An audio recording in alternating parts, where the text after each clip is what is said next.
Hello guys, in this video I'm going to show you how to stream music via Wi-Fi only on the MP3 downloader YouTube player application.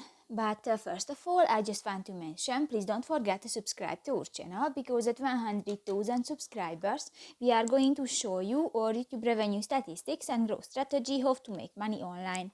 So let's jump into it. First of all, open the application on your device.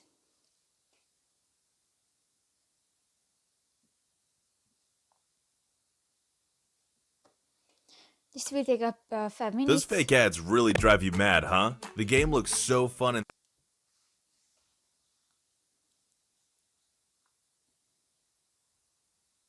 Now click to the three lines at the upper left corner of the screen and go to the settings icon. Here in the playback section you can find the third option, the Wi-Fi only, stream music via Wi-Fi only. And if you want to enable, just click to the next square icon and done. So that's pretty much it for this video guys. See you in the next one. Bye bye.